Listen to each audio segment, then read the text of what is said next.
down your block, boy. Bass beating down your block, boy. All I hang around is block boys. In my pocket, that's a knot, boy. Think you hot, but you not, boy. Bass beating down your block, boy. Bass beating down your block, boy. Bass beating down your block, stunting.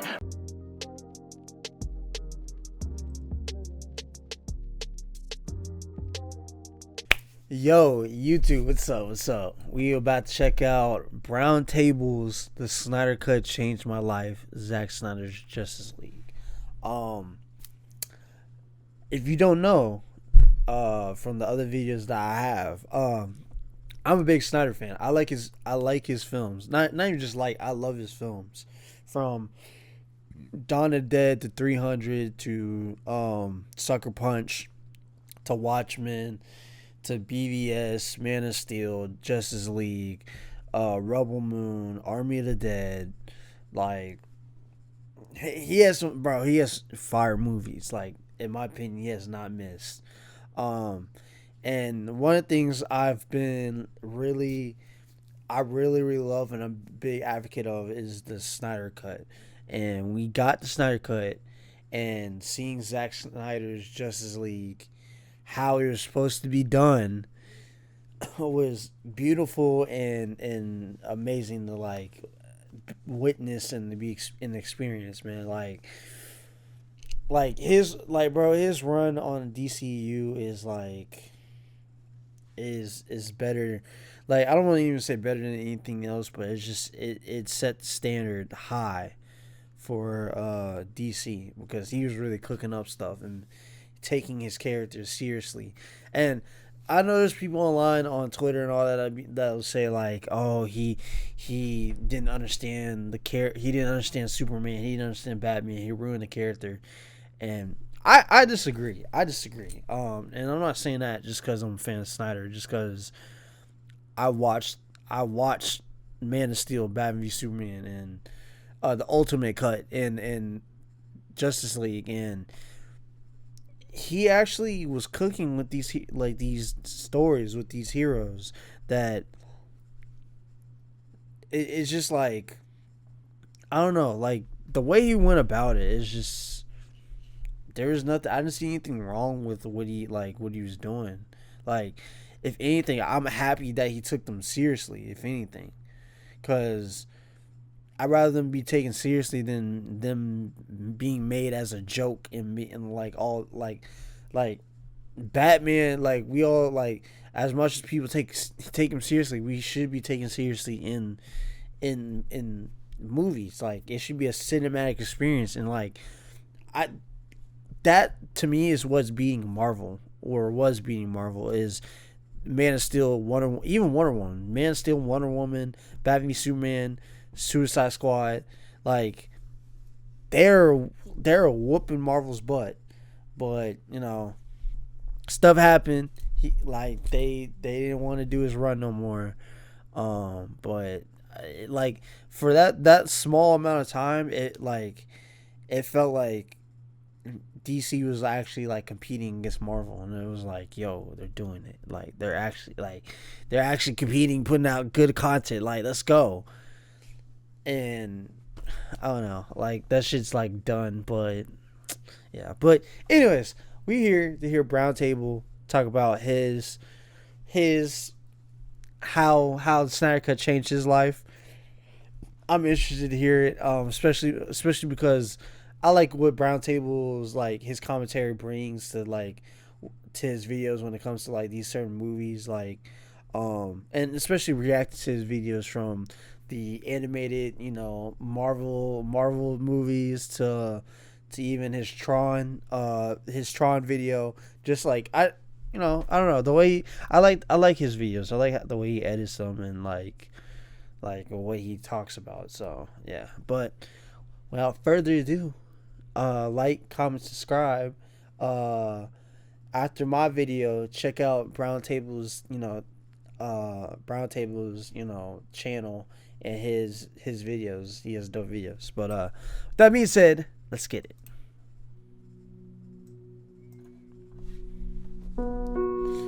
part one. A one-sided I remember battle. watching Watchmen. A one-sided battle with Zack Snyder. Let's get it. When I was really little, and I remember imprinting it into my mind, no matter Yo, how much my Watchmen- parents didn't really want me to see it, as it was rated R. The violence, the stylization, the darkness of it all, it was completely different from what I was used to, but I fell in love with it. I loved the filmmaking, I loved how cool all the characters were, and could tell even at a young age that they were all flawed and some terrible people. Yeah, I fell in love with Watchmen.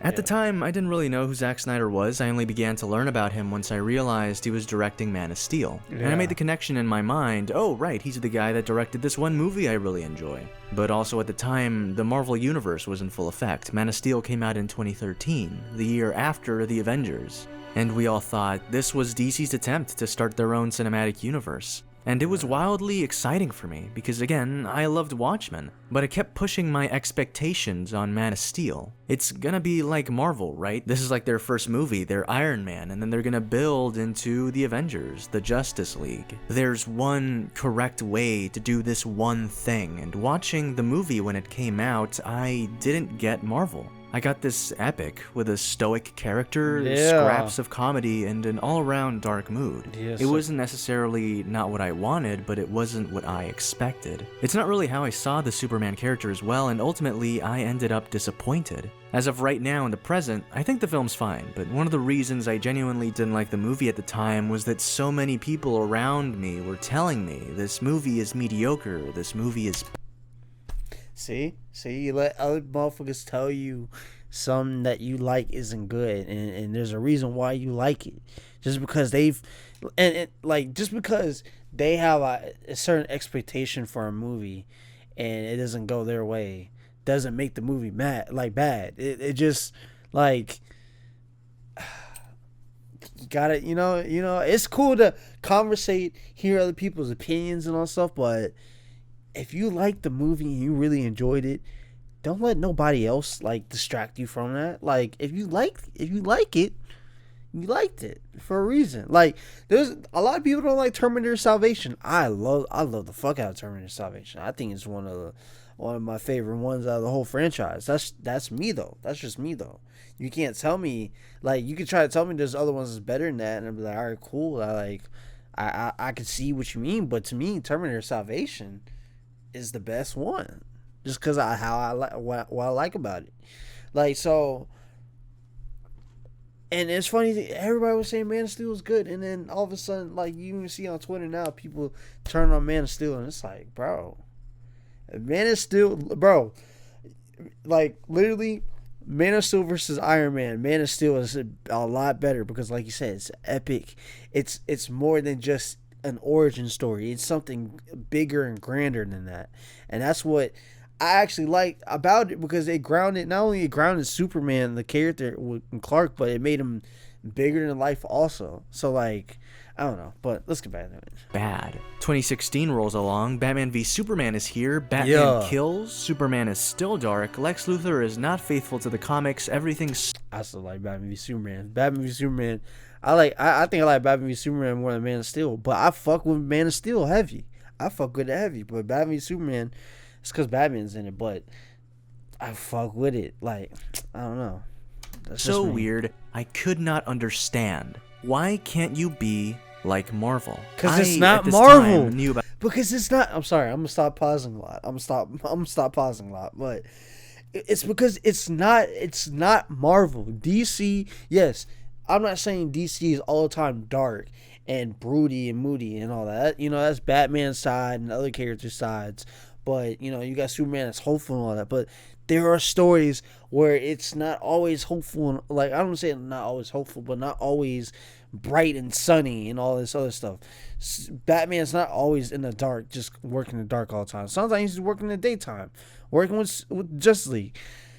Superman's not always working in the daytime. He's working in, to me, there's a reason why DC and Marvel are so different from each other, even though there's a lot of stuff that has similarities with each other. But the difference is, you look at Marvel, most of the time you see Marvel, you think of happy stuff. I'm not saying there's no dark stories and tones to Marvel, because they could take that route, because you have Blade, Punisher, all these other stories, right? But Marvel, when you think of Marvel, you think of kind of that bright, sunny, smiling, I'm gonna save the day type of thing. And then when you think of DC, and this goes the same thing with DC, it's not always dark and all that, but when you think of DC, you think of other. It's not even dark. It's just mature.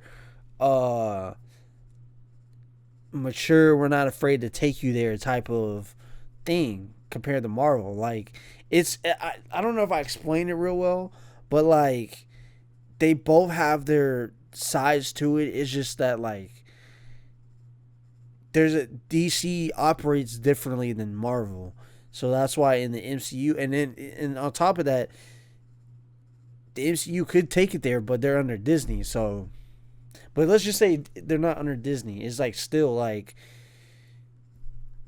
DC has stories that really go there, and it's not to say Marvel doesn't, because Marvel has those stories. It's just that like I don't know how to really like the best way to say it is just like DC can go that mature route, or can go that mature route, and Marvel can do that. It's just it doesn't always necessarily depend on the writer, but that's comics, so but whatever. About the Snyder fandom and the certain toxic people who inhabited it. I made fun of how some of them praised Zack Snyder as a god. Well, of course it's just for fun, and yes, Snyder cultists, as they're called, should most definitely be clowned on a bit to humble them. There was something underneath. I was in a one-sided battle with Zack Snyder. I was in a fight that he did not know he was fighting. I was thinking, how does this guy not get it? Why does this man not do what's literally been outlined for him by Marvel? I was parroting what I heard everyone else say. This is bad because of all these reasons, and it should be like this. There is a correct way to make art, and it's this way. I mean, when other companies want to make universes and fail, that's because they don't follow the Marvel formula, right? That's everybody that, and I see where he's getting to. You can't keep comparing all this to Marvel and their formula. Yeah, they figure it out. They figure out their way of doing it. Boom.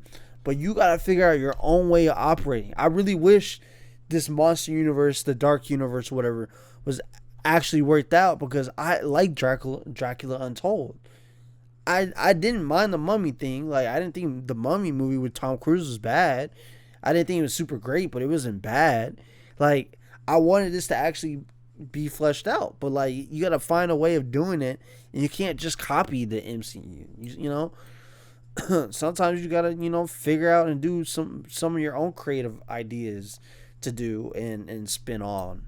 You can't just copy Marvel, because Marvel figured out how to do it. Yeah, they figured it out, but they have their own way of doing it and their own way of style of movies. So hell, I just want Zack Snyder, the guy that inspired me in 2009, to be loved, to be in a spot where people can enjoy his work. So why does he just not make a Marvel movie? In 2017, I got what I asked for. He is so much more than a Marvel movie. That's the thing. His movies is much more than that. Like, Snyder got changed my life. All right, I'm gonna let it go, guys. I'm gonna let it go. My bad. Before we get to part 2, let's talk about today's sponsor that made this video possible. Okay, so what happens if you want to watch a movie, say the Snyder Cut, when you're traveling, and the country you're traveling surface in other countries to keep checking last W ad. Part 2, the Justice League. It seems like the Justice League is here, and it was not what I expected. It has more attempts at comedy. It was a lot brighter than Zack's usual work. Yo, I want to say this right before I let him continue. I was duped, because I was expecting whatever we got for the Zack Snyder's Justice League.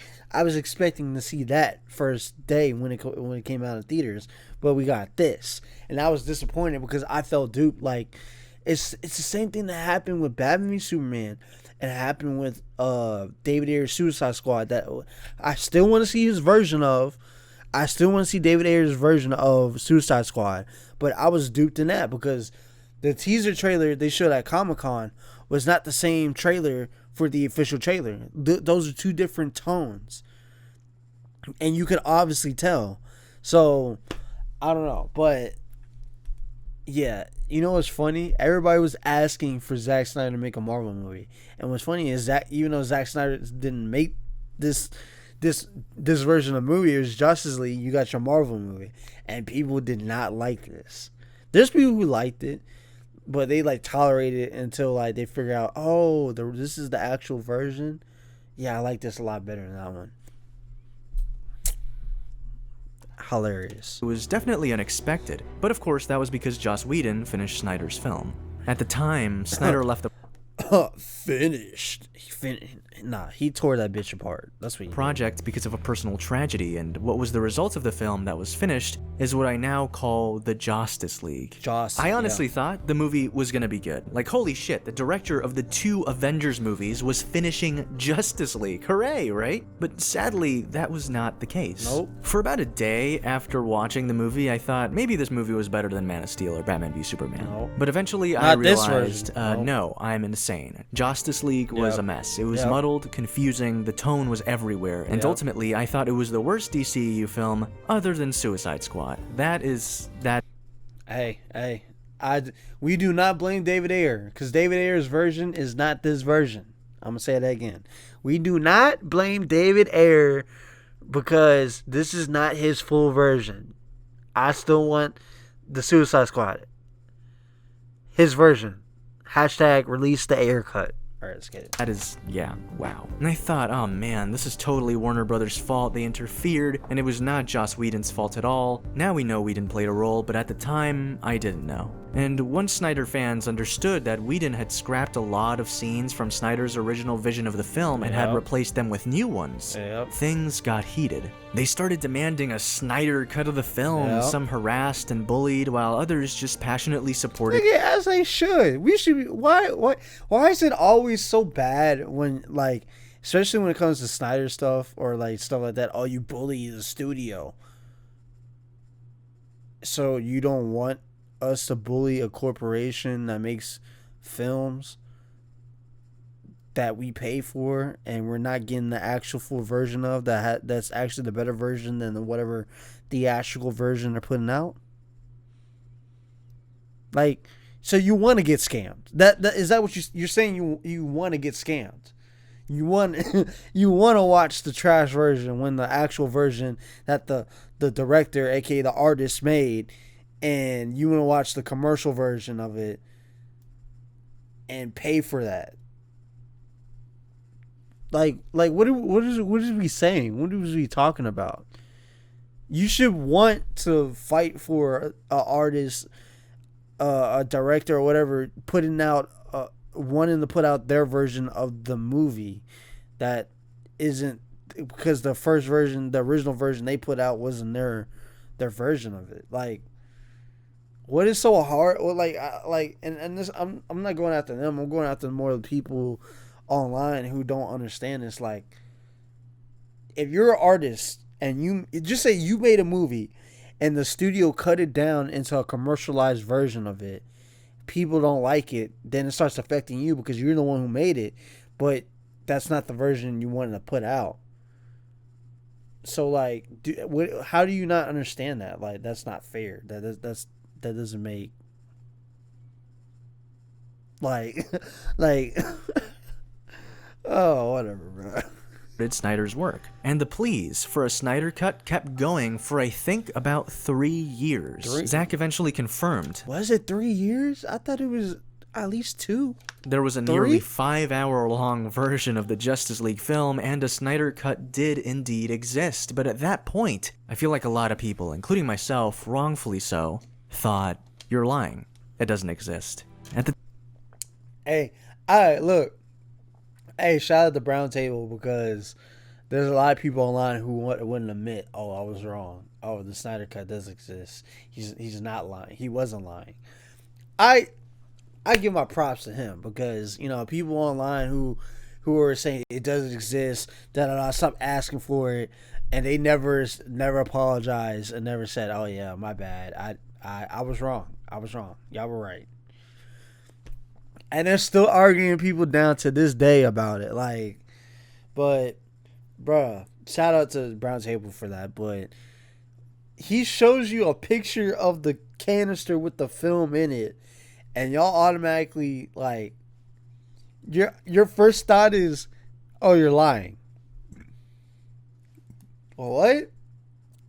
I'm literally showing you a picture of the canisters with the movie in it that has the title and it says director's cut, and you're saying I'm lying? And then he starts. I bet you when he starts releasing some footage from on set that hasn't been seen in the movie, am I lying still? Like, bro, this is the shit I don't understand, bro. He's lying. What? At the time, the DC extended universe was in shambles. Wonder Woman at the time was the best DC film. They were going in a new direction past Snyder. Look, I love Wonder Woman, but Wonder Woman is not the best film out of all of it. Like, even excluding Zack Snyder's Justice League, that Wonder Woman is really good, but it's not the best. It's not the best one out of all. Aquaman being a lot more fun, as well as Shazam. Shazam ended up being one of my favorite DCEU films. Still director focused, but not as dark as before. So why would we retrace our steps and release an old movie which we wouldn't be able to consider? Because nigga, they fuck, bro. Look, I don't know about y'all. But I'm asking for it because I've spent money and time and they made me look like a fool for promoting, being like, oh yeah, yo, Justice League is coming out. We should all go check it out. I remember going and seeing it, and I felt stupid because it was just like, yo, this is not what I was sold on. This is not the product you were telling me you're putting out. So that's why they should put it out, because I spent money on this shit and I should get some type of return back. Fuck y'all. Fuck what y'all talking about, bro. And as 3 years passed and Snyder fans got louder, my pessimism grew. I was tired of Zack Snyder. Finally. Bro, I'm sorry I'm pausing a lot. It's just like, bro, you got tired of Zack Snyder because a lot of people were asking for a Snyder cut. Like, I don't understand that shit. Like, you got tired of Zack Snyder because everybody else was asking for the Snyder cut. And it's like, I still don't understand what's the problem with asking for that shit, bro. Like, literally you're helping you're literally helping putting the artist's version out was supposed to be put out. And if you know how the studios work, they meddle with the movies, and not all studios and not all projects, but they meddle with certain stuff. And you find out later on, oh yeah, here's the behind the scenes or the bonus features as the stuff that was cut out, and you're like, why didn't y'all just put that in there? That's a good idea, but they don't want to take a risk like that. So it's just like stuff like that doesn't make sense to me, and this is like, y'all don't understand how, like, I'm not even in the industry or in the movie business, but I understand this. Like I'm 24 and I understand this. Like, what? The Snyder Cut got announced. As more information on what happened to Zack Snyder came to light, how Warner Brothers didn't trust him anymore, how Joss Whedon butchered his work and Snyder just had to let him do his thing, I started to contemplate the creative process. How, yes. Oh, is that how they shot that scene? So basically, trust him anymore, how Joss Whedon butchered his work and Snyder just had to let him do his thing. So they had her being here and play it off, and then have her go back so the edit could be shown that she flew. Okay. I started to contemplate the creative process. How, yes, movies are group efforts, but most of how a movie ends up is all down to the director of the film. Yeah. But big blockbusters don't work like that. There's committees. There's so much money involved that a director cannot lose money. If there's money at stake, you have to play it safe. I thought about how if I had a dream project, an idea, a film, a series I wanted to make, I didn't want to have it sullied by someone who didn't understand my vision. If I was to change my ideas, it would be on my own terms. I would ask. I would not be forced. I think making Interstellar Ranger Commence really changed the way I view things. Making something, for years now, really helps put things in perspective. I don't want my vision to be compromised. But what makes me so special? so no one's vision should be compromised. If the movie ends up shit, if the show ends up shit, then let it be shit. At least it's 100% the artist's work. That's it. See, he understands. Like, if it comes out shit, at least let it be 100% the artist's shit instead of it being, oh, we got afraid, we're gonna cut it up, and it makes it even more shit. Like, and it's not even the artist's version of it. So like, you can't really blame the artist because you. So like, it makes it better to be like, all right, now we get 100% blame the artist for making this shit. Instead of being like, oh, studio fucked up. We can't blame the artist for it. Even if it was shit, we can't blame the artist because the studio got in the way. Like, uncompromising, unyielding. And so now I found myself wanting to support this man. I also started seeing Man of Steel and Batman v Superman not as comparisons to Marvel, not through the lens that I wanted to see them through, but I saw them the way Zack wanted them to be seen. And honestly, they're not my favorite movies, but I started to enjoy them a lot more. And so, with much anticipation, I readied myself for the inevitable 4-hour journey I would put myself through, and I pressed play. Faith, part 4, Faith. Oh, by the way, I'm gonna start doing like what's it called, movie reactions, TV show reactions. You know, watch through whatever I'm gonna call it. And I'm gonna do a run of Zack Snyder's stuff. So just letting y'all know. So be on the lookout for that. Yeah. I loved the Snyder Cut. It's kind of surprising to say. It wasn't the fact that I had seen someone's vision come to life, though that was really helpful. It wasn't the fact that I was in love with all of Snyder's work now or something like that, because that's not true. The movie was just good. There's a clear difference between this film and Man of Steel and Batman v Superman. It's that our heroes were hopeful again. Superman was able to inspire. He died inspiring. Not just people. He was my hero. But Batman had relinquished the side of himself that operated purely on what's rational and has started operating on faith. This scene made me lose my mind. What makes you so sure? Faith, Alfred. The difference from Justice League is night and day. The story is actually engaging. The mother boxes make total sense. Yep. And while a bit slow at times, and while some scenes actually don't further the story, scenes do have a weight to them. And what's particularly interesting is that superheroes are out here saving people for the majority of the movie. They save and they protect, they defend the lives around them. And it makes me wonder if the darkness of Batman v Superman is meant to contrast to this film. Yep. And this was always Zack Snyder's plan. Yep. I mean, probably. We have a scene like this in Batman v Superman, but in Justice League, we have a similar sequence in a whole new light. Your mother and father would be proud. Hope so. If only Warner Brothers had faith in Zack Snyder. He has everything planned out in his head before we get there.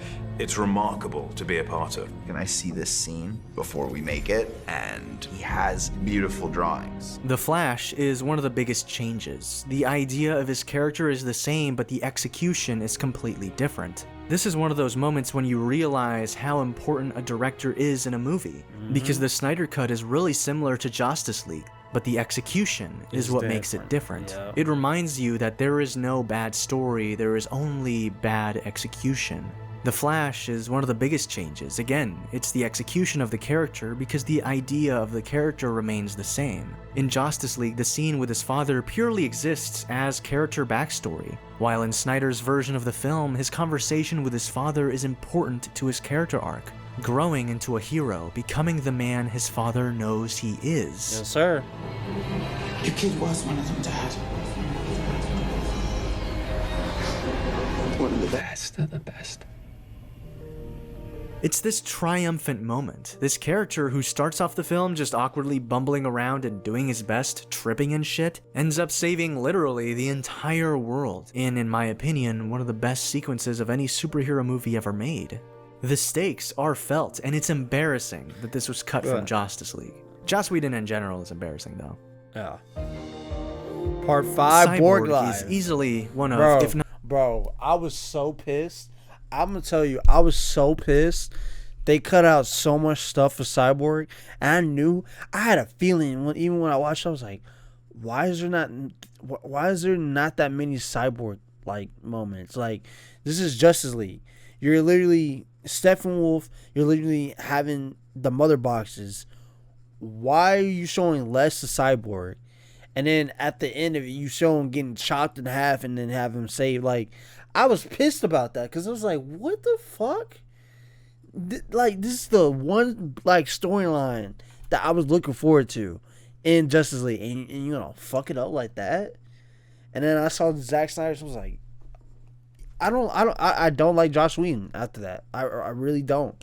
Because, like, after that, and then seeing this, I was just like, yeah, I don't fuck with you. I don't fuck with you. Not the standout of the film. His character is so beautiful, complex, and brilliant. In general, this is probably one of Snyder's best films solely because it wants to be more human than a lot of his previous works. At least that's how I saw it. We understand who these characters are by words and actions and not just expository dialogue. There's this beautiful scene where at first I thought Cyborg was creepily stalking someone for some reason, until I realized that, well, he is, but he's following this family with pure intentions. A single mom who has no money and is all alone and out of options.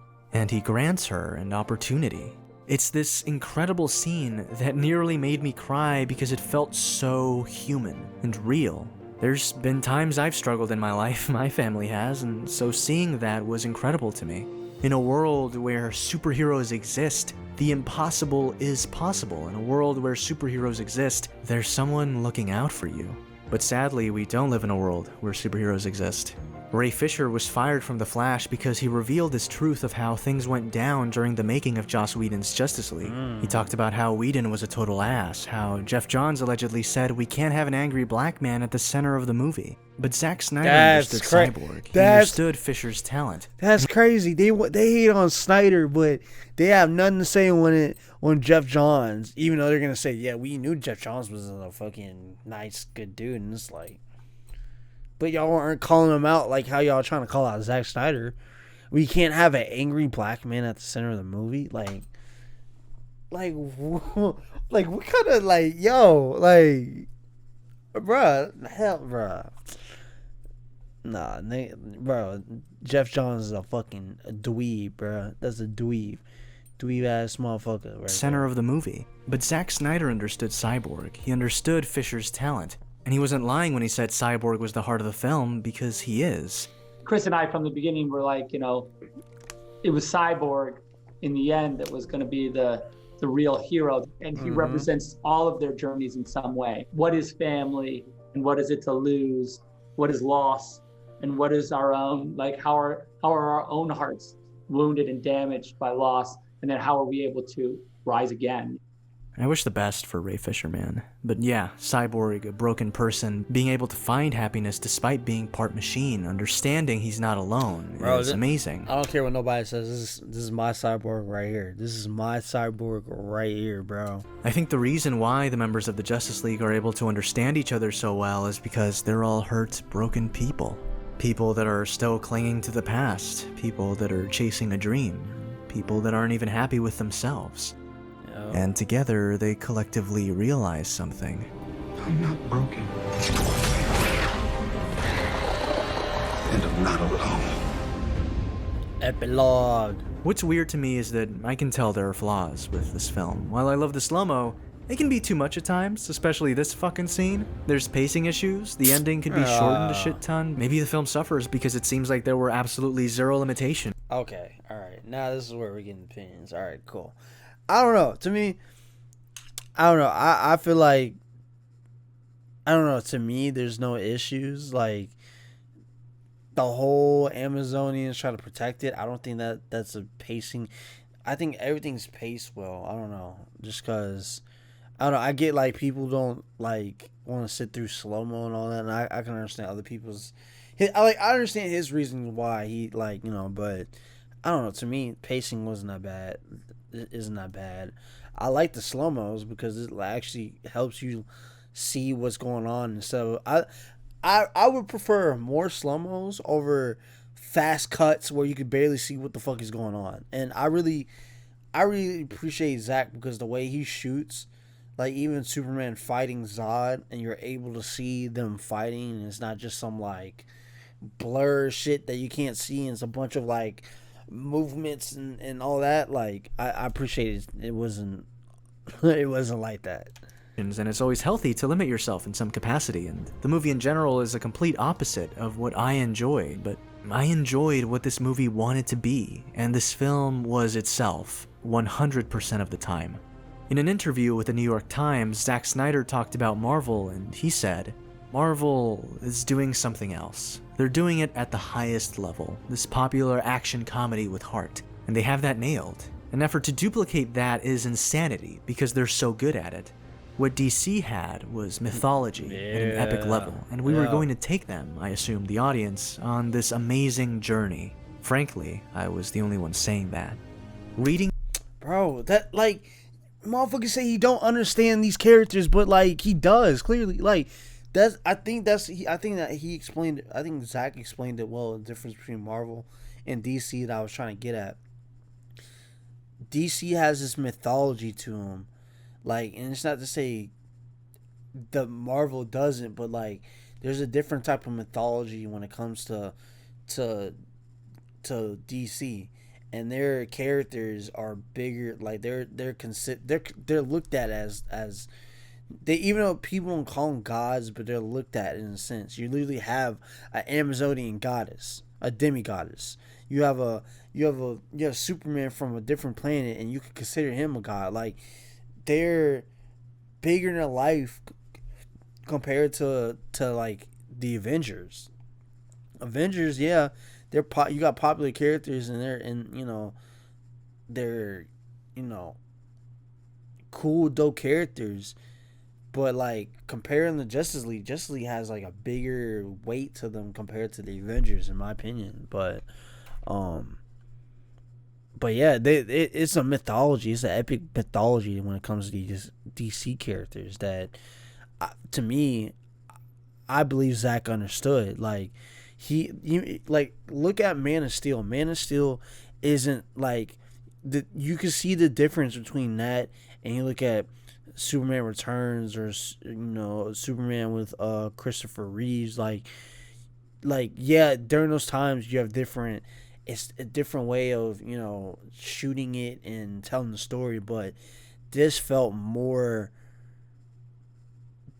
This DCU felt more like it fit the present, the modern era that we're in now, and helped modernize these mythical. I'm not even gonna try to these mythologies from DC with these characters and make them bigger than life. Like, Man of Steel did that. Wonder Woman did that. Batman v Superman, even like showing Batman stuff. Like, it made it bigger, made the world bigger in size. Somehow he, like, the way he like shot some of the stuff. So maybe the slow-mo is needed to even give you that bigger than life effect to it also. But that reminded me of myself just a few years. But like that's what I love about the DCU. It felt like the animated Justice League and Justice League Unlimited. It felt like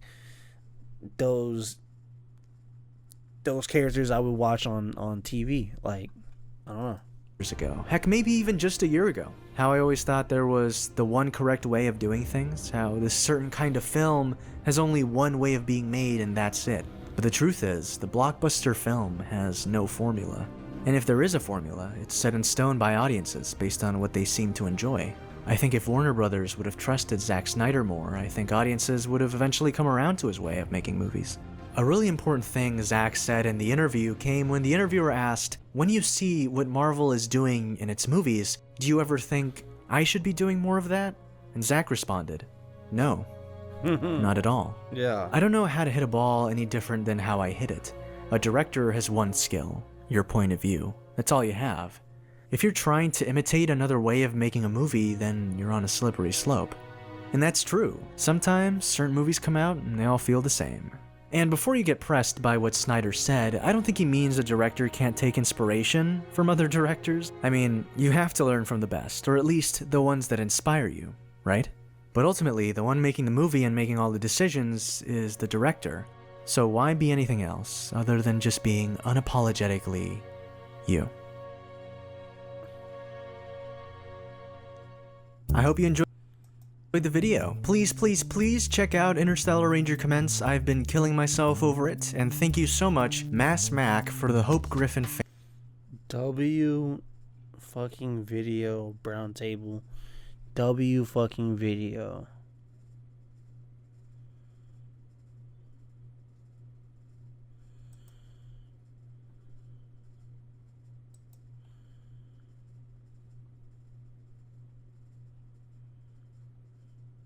Yeah, I'm glad to see you in here.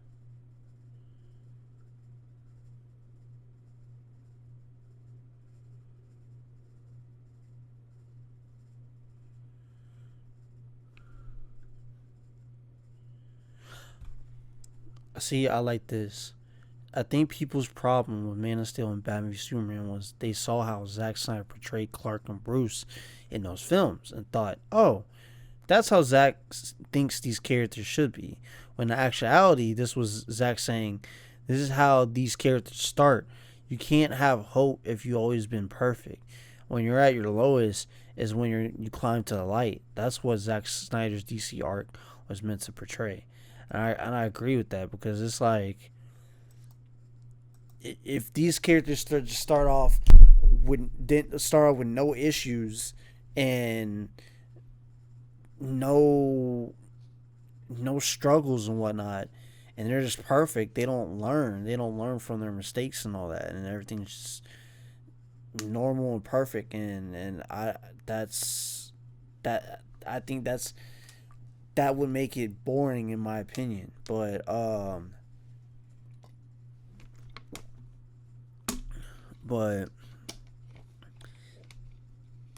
it what I like, man, DCU, like, WB really dropped the ball with it. Like, DCU like had a fresh breath air to it that like was different from Marvel, and like it had a formula that was cooking up that would have competed with Marvel and like would have been okay doing it in a different way. Like, Marvel had their you know, what do you say, that comedic, heartfelt,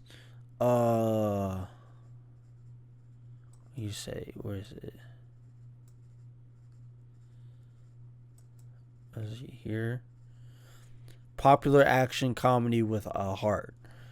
Like, that's what Marvel MCU like figured out and cooked up. As for like DCU, it's like you said, it's a mythology. It's bigger. It's much bigger it's at an epic level. It's bigger than just, you know, it being an action comedy with heart, or, you know, all that. It's this big roller coaster that you're on that you get to experience. And that is what made, I think, even DC Comics, like, that's what makes even the DC Comics more enjoyable than Marvel. And it's not to say Marvel doesn't have enjoyable comics and doesn't have any enjoyable stories and all that. It's just that I think that's what makes it different from each other. And at the end of the day, I even said this, like, and I said this a long time ago to somebody, but DC does not need to be copying Marvel. Marvel does not need to be copying DC. They both have their own formulas that work. They have their own characters. Even though some of these characters, Marvel has stolen and copied, and DC has stolen and copied, they have their own thing and storylines that work for them. Like, I didn't like that DC was looking over at the MCU and saying, like, or WB looking at the MCU and being like, oh, okay, we got to do exactly what they're doing. And it's like, no, like, you have a whole different system that works in DC that's different from Marvel that you can literally do in movies that will make it 10 times better. And that's what Zack was doing. But they didn't have any faith in him. They went with, you know, people not liking, they liked Man of Steel, and then they didn't like Batman v Superman, and they got super nervous and shaky. And then that's when they started cutting stuff out of Batman v Superman, started cutting stuff out of Suicide Squad. And it's like, bro, if you're gonna hire these people to do these movies, you can't I mean, you can because you own them, but it's not gonna go well if you're cutting out scenes. And then what that does is it gets the audience and the fans to look at the director like, "Yo, what the fuck is you doing?" And then the director's put in the corner where he has to say, he's like, "Well, they try to put me under the bus, so that's not my actual version. I actually have a cut. I have a version that's done that I wanted to do, but they didn't want that." So it's this weird, like, put the blame on them, even if they're not trying to. That's what it happens, is putting the blame on the director when it's y'all's fault for cutting it out. And like, all you have to do is just trust the process. There's a reason why Man of Steel did so good. It's the reason why Wonder Woman did so good. It's the reason why Aquaman did so well. Like, if you just trusted Batman v Superman and you trusted Suicide Squad and kept trusting the process, we would have ended up in a better. Y'all would have ended up in a better fucking spot than y'all are in now. So, like, I don't know. It's what they're doing. I was enjoying their movies. I was enjoying, like, the stories they're cooking up, and they gave up on it. Like, I still want a Ben Affleck Batman movie. I still want another Henry. Even if Zack doesn't direct it, which I think he should, but some people be like, "I'll get J.J. Abrams, get somebody else." But I don't know. I feel like Zack could do a hopeful Superman movie, but I want another Man of Steel movie. I would love another Wonder Woman movie to forget about that trash second one that they made. I would love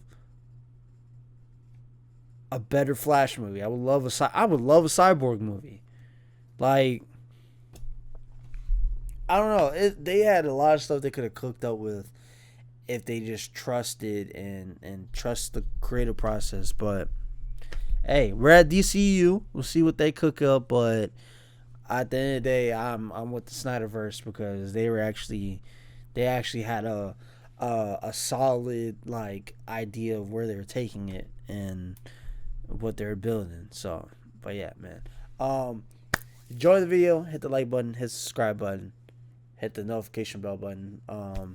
Make sure to check out Brown Table. Subscribe to his channel. Check out his videos. He has a bunch of dope content.